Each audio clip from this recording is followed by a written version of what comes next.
Talentadong Pinoy is brought to you by Smart. Let's make life extraordinary. You're back on your favorite Sunday night showdown, ang Talentadong Pinoy. Dahil sa lahar, nagkaroon ng trauma sa buhay ang ating susunod na talentadong taga Florida Blanca, Pampanga. Makinig po tayo sa kanyang kwento. Lahar victim kami nung 1995 or 1994. Magsi 6 years old na ako nun. Kindergarten ako nun. Kaso nag-stop kami dahil sa dahilan ng lahar victim kami. Yung tatay ko, parang nawalan yata siya ng trabaho. Pero naghanap siya kahit yung salawal niya, pambabae ata, yung suot niya. Kasi walang nagbigay sa amin ng mga maayos na damit nun eh. Kung ano lang yung suot namin nung lahar na yon, yun rin yung pumunta yung tatay ko sa Manila. Yung mga time na yun, nagpursige yung tatay ko na maghanap talaga ng trabaho para sa amin, para makaahon kami sa kahirapan. Parang na-trauma ako dun sa lahar na nangyari. Kahit ayaw ko na maulit yung trahedyang yon na napakahirap talaga. Wishing to evolve into a true winner, here is Charles Darwin Gomez, or simply Charles.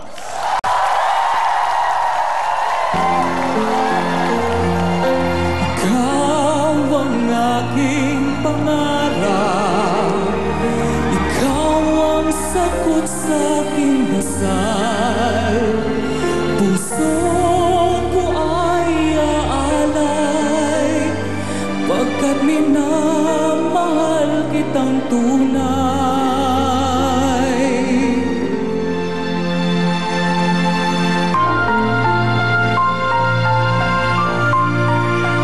Ngunit mahal, ikaw ay nasaan? Aking minimithi ay ikaw lamang. Ikaw lamang.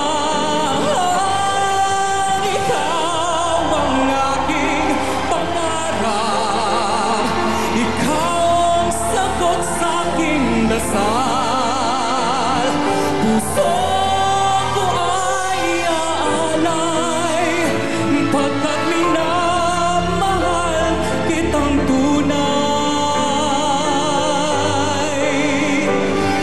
Ikaw ang aking pag-ibig, ang nagbibigay kulay sa aking daigdig. Wala nang naisip pa,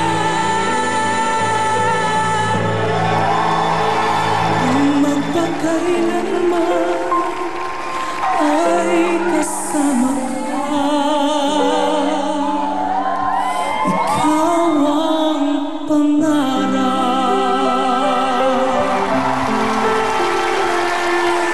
ikaw ang aking pangarap.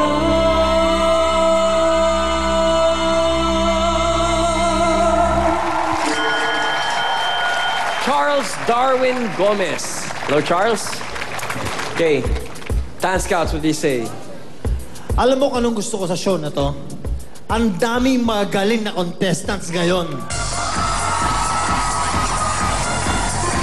And it's going to be very difficult for us to judge yung mga napanood na natin. Kasi may sumayaw na magaling na bata, may ang daming magaling na talents. Etong last contestant natin, well, not really the last, but si Charles, ang galing din ng pagkakanta mo. But you just have to be careful kung minsan kasi medyo nagfa-flat, nag-off notes, no? So, dun lang. But I like the way you sang yung song kasi ini-enjoy mo siya. Nararamdaman namin yon. Just keep it up. Thank you po. Si Charles, no? Si Charles, iba yung speaking voice mo sa singing voice mo. No? Kasi sa VTR sabi ko, ay, ang boses na ito. Parang boses na mag-comedy ba or what? Pero grabe your voice, no? Parang it really hits you. Galing talaga mga taga-Pampanga! Mabuhay tayo! Okay.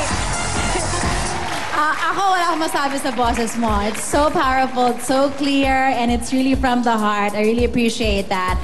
But me as a viewer, also importante sa akin yung outfit at saka yung pagkilos mo, di ba? So I think it's important na sana mas pumorma ka pa na talagang pang superstar yung dating. Kasi ang ganda ng stage natin, but dapat pati ikaw, superstar.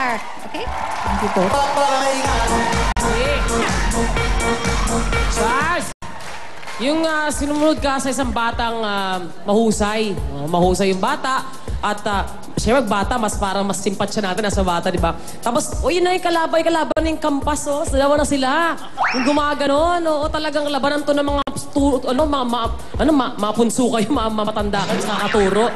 Pero yung talagang style doon dinadaan, stage presence. Pero tama si Miss Regina, sinabi niya yung complete package. Kailangan talaga, singer, as a performer, kailangan maganda kang tignan sa entablado, talagang kung kinakailangan para kang Santo Niño, parang kayo na, gano'n, kumikinang-kinang, gumulo ka sa bubog.